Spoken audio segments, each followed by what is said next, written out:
नमः शिवाय।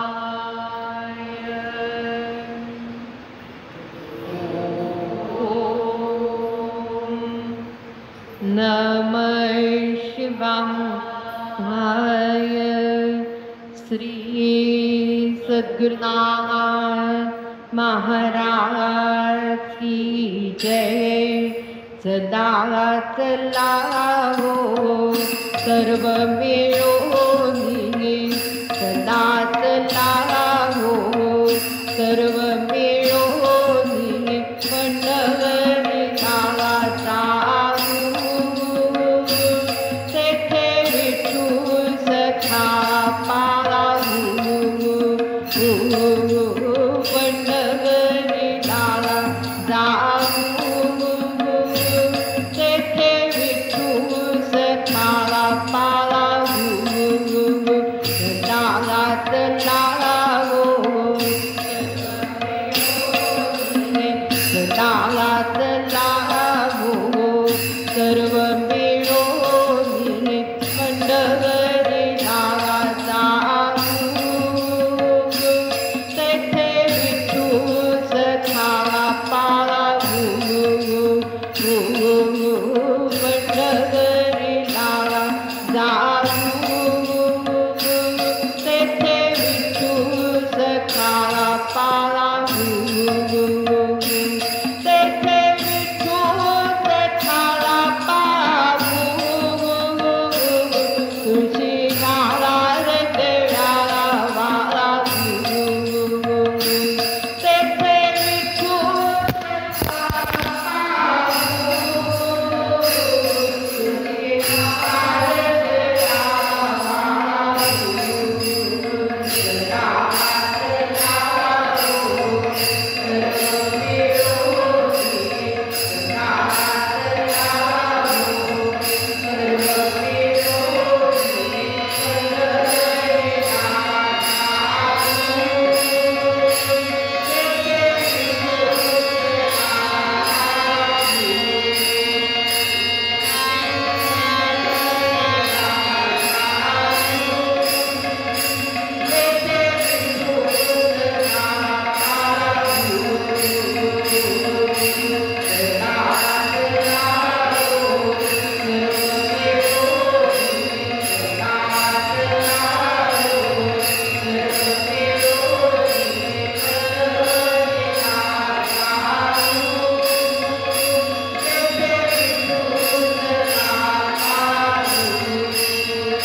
रात्री नाही कोठे रात्र दिवस तळमळ काम क्रोध लोभ स्वार्थ पाठी लागली ओराड काम क्रोध लोभ स्वार्थ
धर्म जागो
जाणून देणं ते करी माझे मन, जाणून देणं ते करी माझे मन, तुझे प्रेम गुणावा तावावली न्यावा, तुझे प्रेम गुण तावावली न्यावा, मग मी व्यवहारी असेन व्यर्थ, मग मी व्यवहारी असेन व्यर्थ,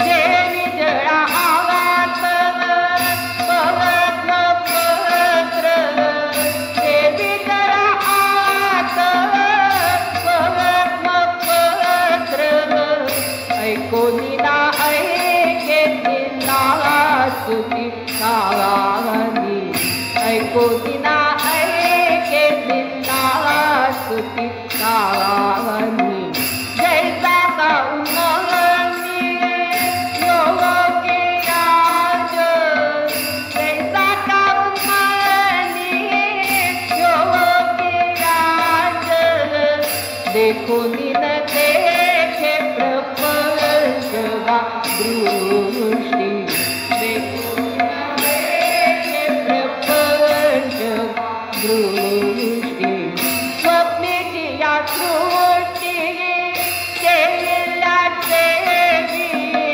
स्वप्नेची या सृष्टी केलेल्या देवी, तुका म्हणे ऐसे झाली या वाचून, तुका म्हणे ऐसे झाली या वाचून, करणे ते क्षीण वावाट तसे, करणे ते क्षीण वावाट तसे, जाणून देणं ते करी माझे मन, जाणून देणं ते करी माझे मन, तुझे प्रेम गुणावा तावावली यावा, तुझे प्रेम गुणावा तावावली यावा, जाणून देणं ते करी माझे मन, जाणून देणं ते करी माझे मन, ते करी माझे मन. हरी तुझ्या नावा माटी मज लागरी से गोवरी, हरी तुझ्या नावा माटी मज लागरी से गोवरी, हरी तुझे नाव माझावा सर्वही ब्रह्म, हरी तुझे नाम माझावा सर्वही ब्रह्म तोडी, हरी तुझ्या नावा मागोरुती सार नाही तोडी, हरी तुझ्या नावा मागोरुती सार नाही तोडी, हरी तुझे नाम, हरी तुझे नाम करिले कवळ आवाता तोडी, हरी तुझे नाम करिले कवळ आवाता तोडी, हरी मग नको नको आपला विसर पावा वाढू, हरी मग नको नको विसर पावा वाढू, विसर पावा नको, संसारात जावा वाढू, विसर पावा नको,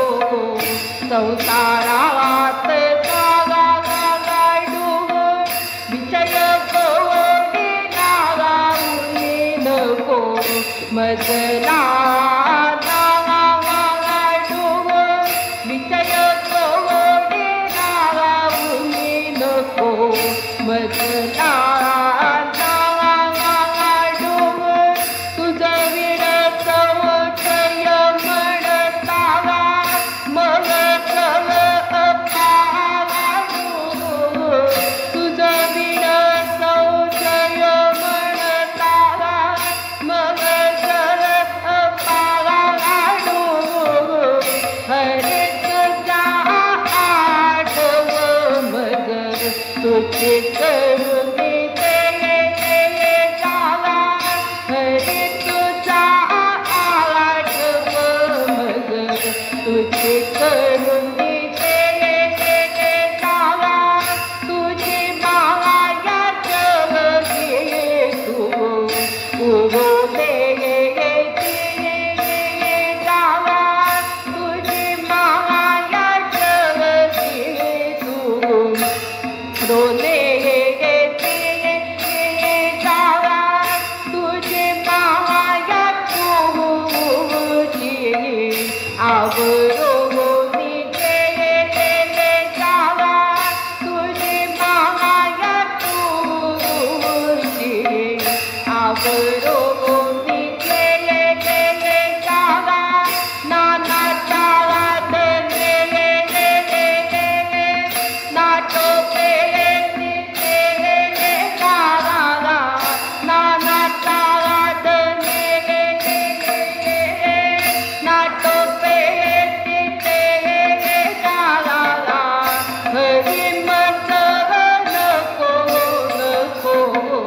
अपना विसर वाडू हरी मजर नको नको विसर वाडू विसर वाडी नको संसारात वाडू विसर वाडी नको संसारात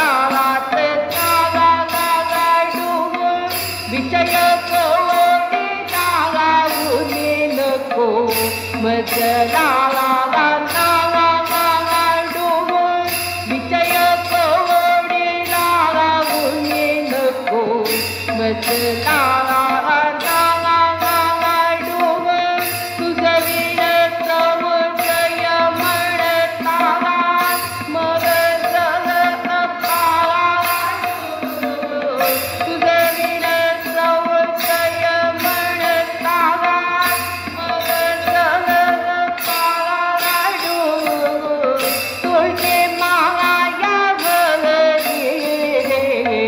कांता कनक गावागावी तुझी माया गवली रे कांता कनक गावागावी तुझा विसरू पाडूनी ते कद्यात गावागावी तुझा विसरू पाडूनी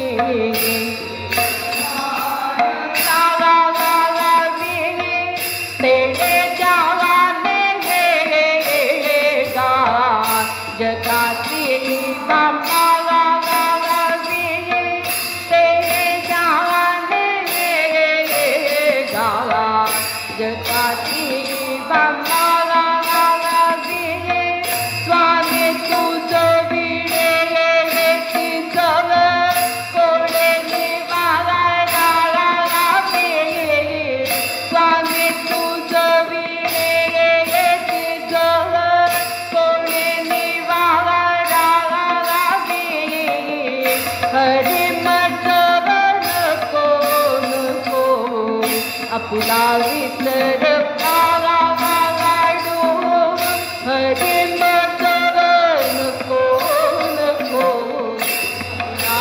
विसर वाडू विसर वाडू नको संसारात वाडू विसर वाडू नको संसारात वाडू विषय कोणी लावून नको मजला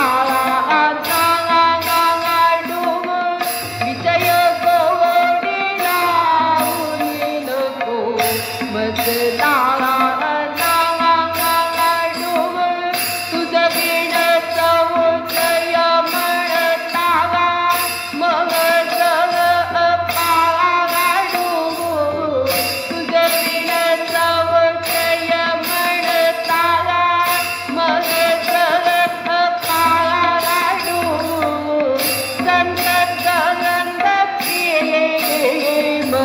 देवाचा पावन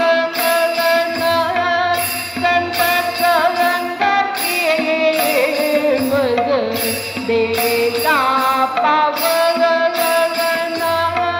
तुझे नाम गार साधू संत तुझे नाम गार साधू संत दयाच वळी तू झाला आनंद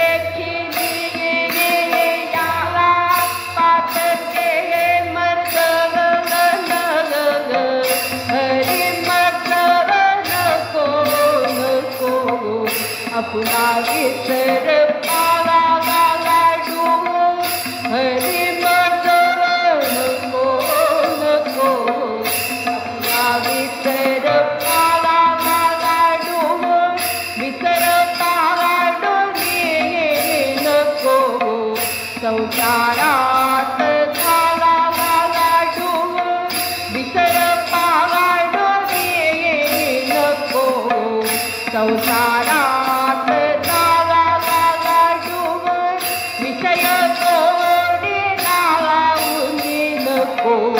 मज लाडू विजय गोडी नको मज लाडू तुझं विण संशय म्हणताला मग लाडू तुझं विण संशय म्हणताला मग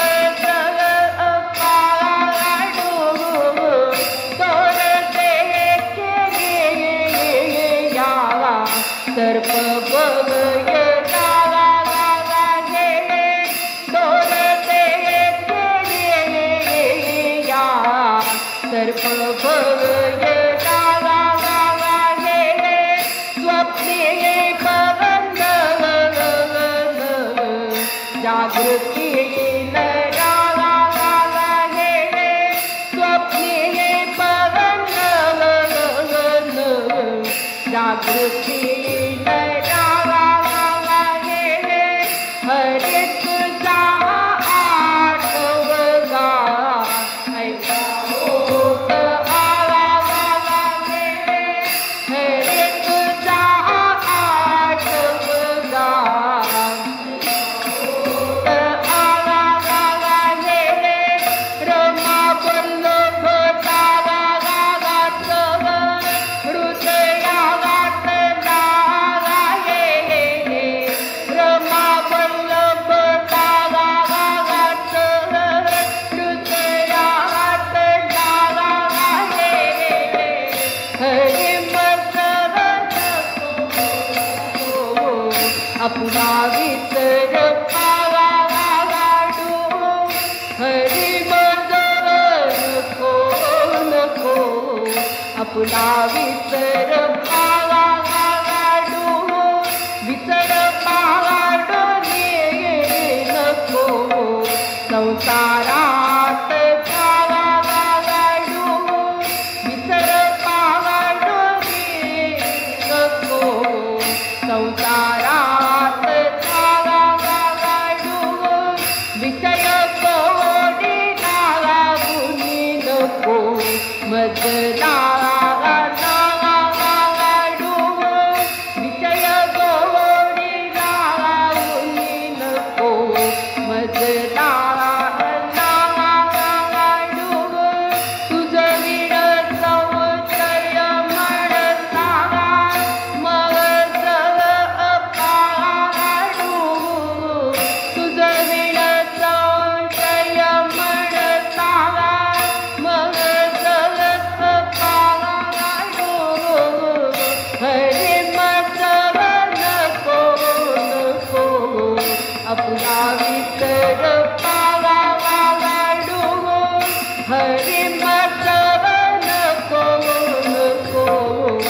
आपुला विसर पावाडू हरी मजव नको नको आपुला विसर पावाडू हेची दान दे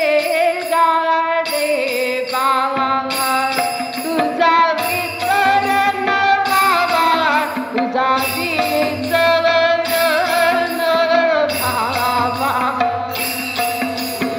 गायीन आवडी गीत माझे सर्व गोडी गीत माझे सर्व गोडी न लगे मुक्ती गण सरम संत संत प्रकाश संत संत देदास तावा तुका मगणे सर्व आची सुखे लावे आमाचे सुखे लावे आम्हा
श्री सद्गुरुनाथ महाराज की जय। ओम नमः शिवाय।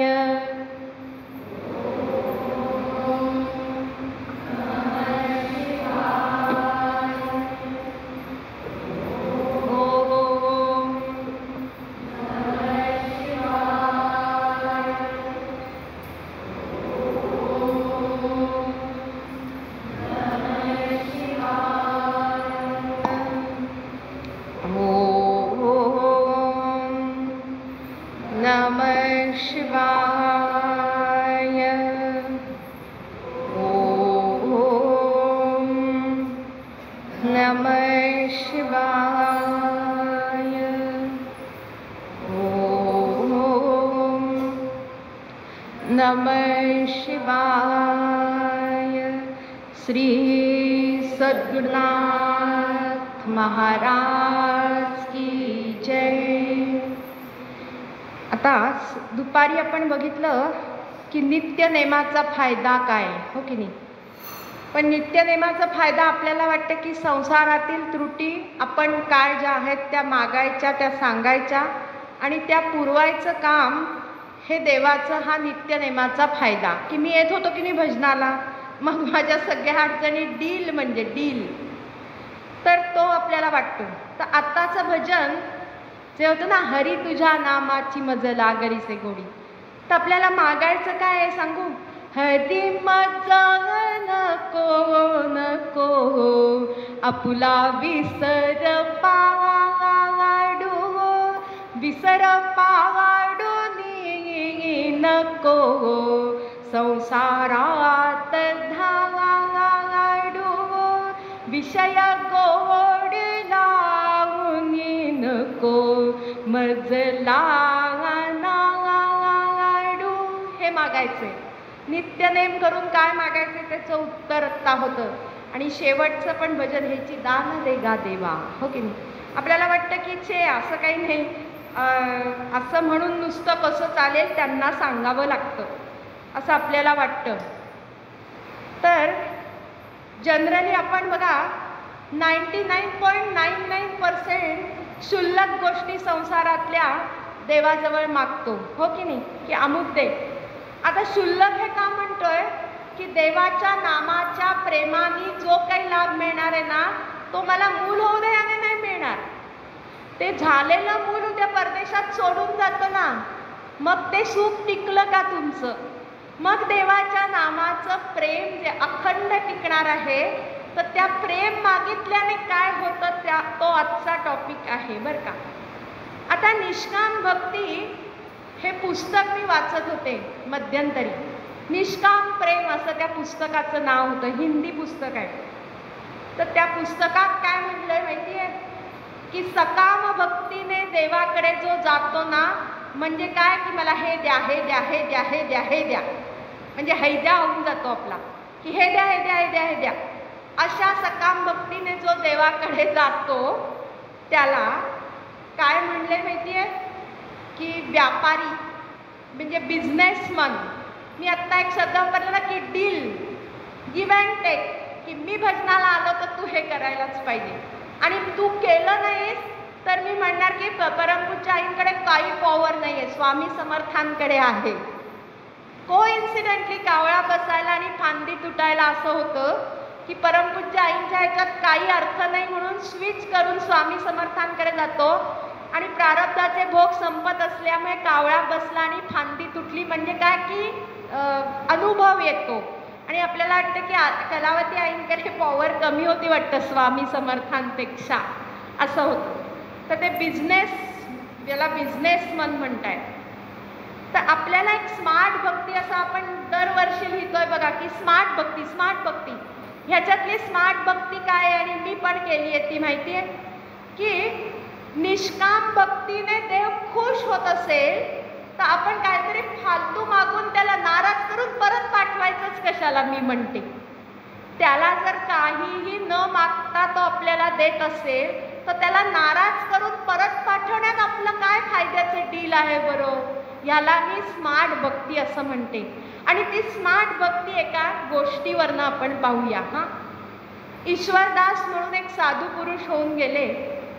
ते चारण जातीमध्ये जन्माला आले होते. आता चारण जाती म्हणजे अशी की तो जर त्या राज्याचा राजा असेल तर त्याची विजयगाथा, शौर्यगाथा म्हणतो ना आपण, तशी त्यांनी त्याच्यावर हे करायचं, काव्य करायचं, अशी ते चारण जात असते. आणि त्या बदल्यात ते शौर्यगाथा जी त्याच्यावर जे काव्य केलं जातं त्या बदल्यात राजांकडनं त्यांना मानधन दिलं जातं. अशी त्या ईश्वरदासांची नोकरी होती. पण त्यांना एके दिवशी वाटलं की मी श्रीकृष्णांची जर साक्षात चाकरी करत आहे तर मला ह्या आता कोणत्या तरी राजाची शौर्यगाथा गाण्यात काहीही रस उरलेला नाही. म्हणून ते नोकरीचा राजीनामा देतात आणि आता ह्याच्या पुढे राजाची स्तुती गाण्याऐवजी श्रीकृष्णांची स्तुती फुल टाईम गायची असं ठरवतात. आणि मग त्यांची भजन, नामस्मरण, कृष्णसेवा, गोसेवा, संत सेवा, म्हणजे जे कोणी संत त्या गावात येतील त्यांचा आदर सत्कार करायचा, अशी सेवा चालू होते. आणि अविरत ते कार्य चालू असतं की कोणी त्या संत गावात आले तर त्यांचा आदर सत्कार करून, अन्नदान करून त्यांना पुढे कुठे तीर्थयात्रेला जात असतील तर ते पुढे त्यांना पाठवून द्यायचं असं. पण काय झालं की नोकरी सोडल्यामुळे इन्कमिंग बंद झालं आणि फक्त आउटगोईंग चालू आहे. असं जर आपण केलं ना तर कुबेराचा खजिना पण खाली होईल की कमवायचं काहीच नाही आणि वाटेल तेवढ्या पटीने जर घालवायचं म्हणलं तर तो जरी कुबेर असला तरी एक ना एक दिवस त्याचं ती तिजोरी आहे ती खाली होणार आहे नक्की. अशा परिस्थितीत काय झालं, एक दिवस असा उजाडला की संत सेवा, गोसेवा तर राहू देच, पण घरात खायला काही राहिलंच नाही. आणि भगवंतानी बघा ह्याच ठिकाणी परीक्षेचा काळ असतो. ज्या वेळेला मी नोकरी सोडून रिटायरमेंट घेऊन ह्या सेवेला वाहून घेते ना तेव्हा कुठेतरी परीक्षेचा काळ येतो. आणि मग तिथे आपल्याला त्याच्यात पास झाला तर जन्माचं कल्याण, फेल झाला तर बर्बादी, शिवाय दुसरा हाताला काहीही लागत नाही बरं का. तर एक दिवशी श्रीकृष्ण आले, समोर आले आणि त्यांनी मांडीवर बसवून घेतलं ईश्वरदासांना आणि प्रेमाने कुरवाळत म्हणलं की काय पाहिजे तुला बाळा ते माग, माझ्याकडे, आज मी तुला प्रसन्न झालेलो. ईश्वरदास म्हणले माझं काहीही मागणं नाही. ईश्वरदासांचं आणि हे भजन इतकं साम्य आहे आणि आज हे भजन आहे म्हणून हा टॉपिक ठेवलेलाच नव्हता, पण कोइन्सिडेंटली आज गोष्टीला हे भजन हे मॅच करते, रिलेट करते. तर ईश्वरदासाने काय मागितलं की तुझी कृपा जी आहे ना श्रीकृष्णा ती अशीच माझ्यावर कायम राहू दे बरं का.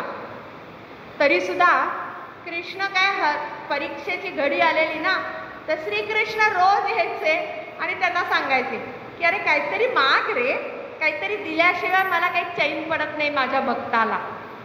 तरी हे म्हणले की मला काहीच नको देवा, तुझी कृपा राहू दे. पण एके दिवशी अत्याग्रह झाला आणि कृष्ण काय म्हणाले की मी रोज तुला येऊन सांगतोय पण तू काहीच मागत नाही आहेस, पण आज माझा हट्ट तू पूर्ण करच. मग यांनाही थोडी लाज आली की भगवंत रोज येऊन म्हणतोय की काहीतरी माग, काहीतरी माग. त्यांनी पण ध्रुव बाळासारखं मागितलं बरं का. ध्रुव बाळाला पण समोर विचारलं, प्रल्हादाला समोर विचारलं होतं वडिलांचा हे केल्यावर की तुला काय पाहिजे ते माग. प्रल्हादाने जे मागितलं ते ईश्वरदासांनी मागितलं. ईश्वरदास म्हणले की आज एवढा आग्रह करताच आहे तर मी मागतो, पण माझं असं ऑब्झर्वेशन आहे की वरदानाचं प्रलोभन दाखवून आजवर तुम्ही अनेक मोठ्या मोठ्या शिष्यांना या मोहजाळात अडकवलेलं आहे आणि फसवलेलं आहे असं ईश्वरदास म्हणतात. पण जरी आज तुमचा आग्रह आहे तर मी मागतोच. मग ईश्वरदासांनी प्रल्हादासारखं काय बरं मागितलं की ह्यापुढे कधीही तुम्ही मला म्हणू नका की काहीतरी माग अशी देवाची आवाजी बंद करून टाकली.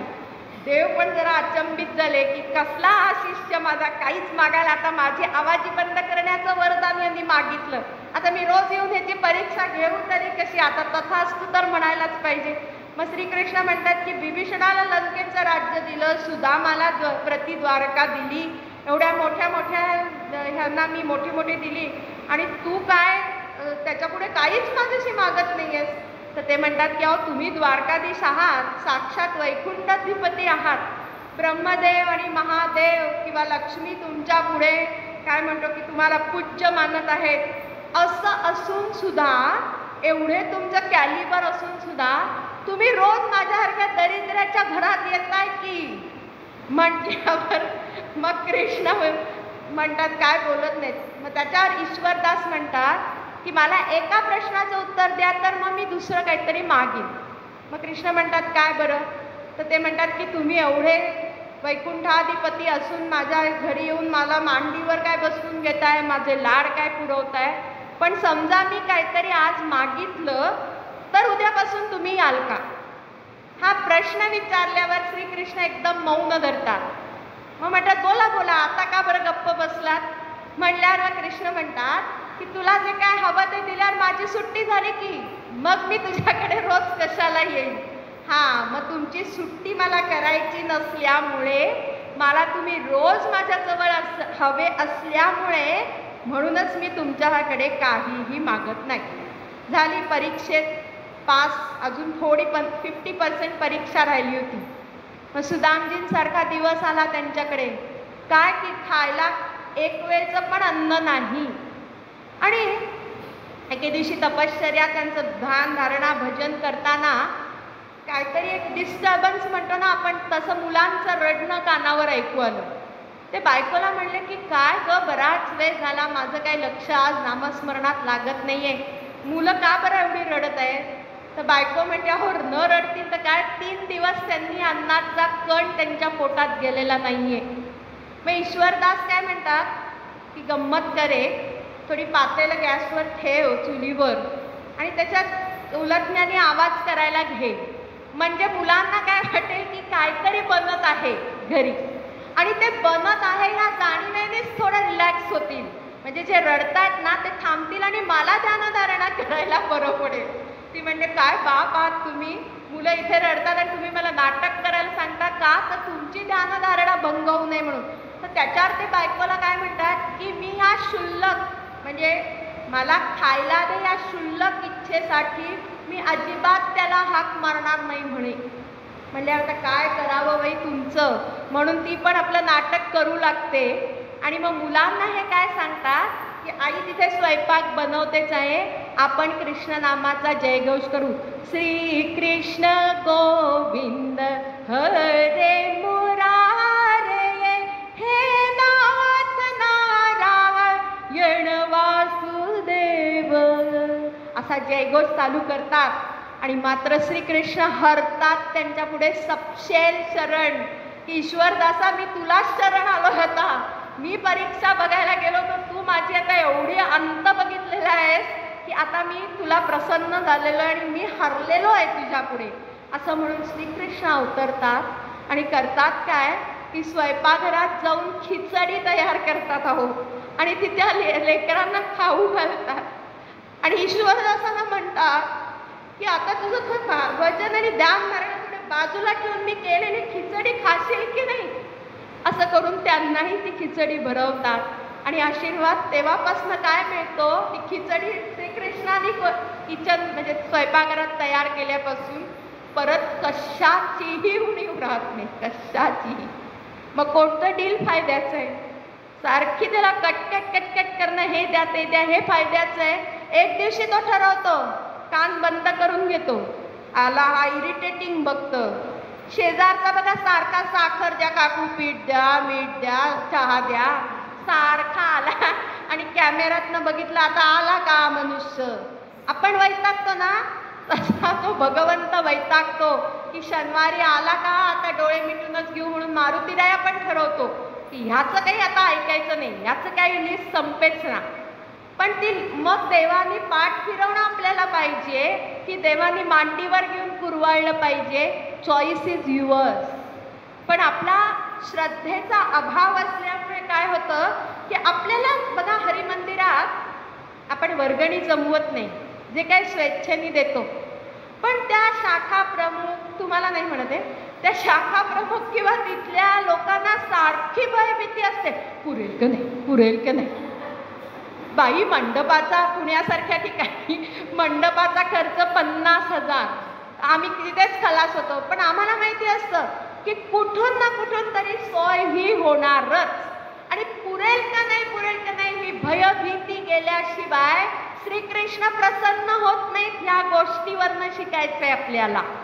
मी तुम्हाला संसारात ॲप्लिकेबल कसं करायचंय हेच सांगते नेहमी. तुम्हाला संसार सोडून वैराग्य धारण करा आणि जंगलात जा आणि श्रीकृष्ण म्हणा असं मी कधीच सांगणार नाही तुम्हाला. ह्या गोष्टी प्रॅक्टिकल आयुष्यात कशा ॲप्लिकेबल होतील ह्याच्याकडेच माझा कल आहे. कारण आपण काही रानावनात जाऊन तपश्चर्या करणाऱ्यातली मंडळी नव्हे, हो की नाही. तर त्यामुळे बघा मग काय झालं, अव्याहत पुढे संत मंडळींना द्वार खुलं झालं, अन्नदान चालू झालं जोरात परत. आणि असंच एके दिवशी सगळं सकाळी स्नान आटपून टिळा बिळा लावला, नित्य उपासना केली आणि निघाली स्वारी. भक्तांनी विचारलं कुठे चालला.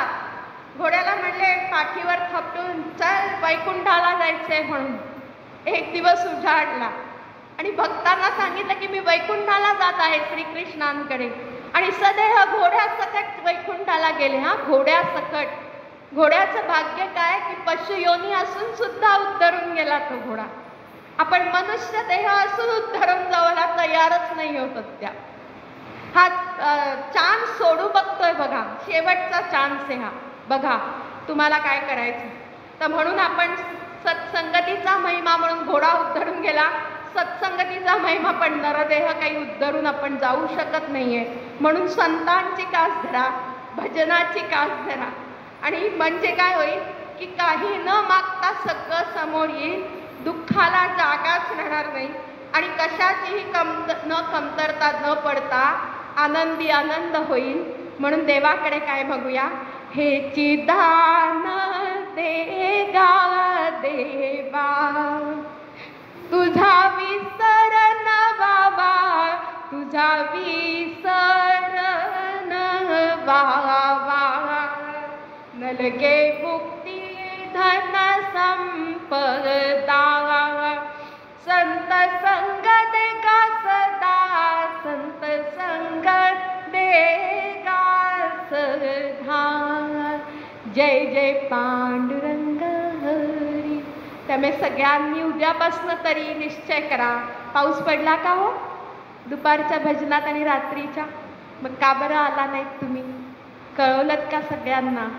अहो हा वारी चुकवू नका. 5 दिवसाची वारी वर्षात एकदा करायची आहे. आणि हे आपण अनुभव कथन का ठेवतो? ट्रिगर असतो तो. विसरायला होतं ना भजनाच्या नेमापासून आपलं आधी काय कल्याण झालंय. तर इतरांचं कल्याण ऐकून आपल्याला ट्रिगर मिळतो, आपल्याला उजाळा मिळतो आणि आतमध्ये तो भक्तिभाव वाढायला मदत होते. म्हणून हे 4 दिवस पुढचे चुकवू नका कोणी सुद्धा. आणि अशी प्रार्थना आपण त्यांना रोजच करू की ह्याची दान देगा देवा. श्री सद्गुरुनाथ महाराज की जय. आमची गुरुदेवता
सद्गुरुनाथ महाराज की जय।